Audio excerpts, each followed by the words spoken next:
I'm pretty sure I've seen the blackbird child as well since I've got back, and also a pied wagtail feeding a baby pied wagtail on the patio.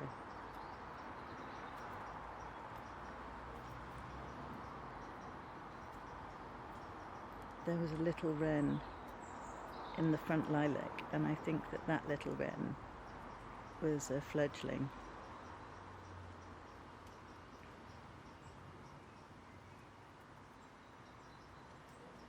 That's why the parents are so noisy. They're trying to keep an eye on their fledglings.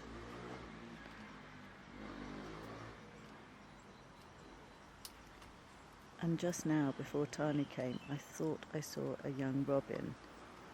Could have been a young dunnock, but I think it was a robin.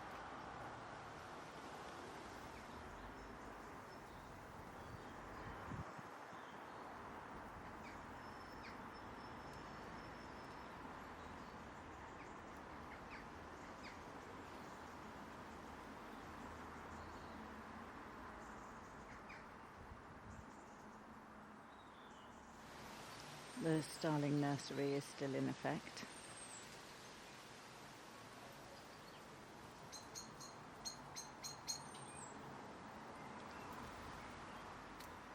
Oh, you look well, Mr. Bee.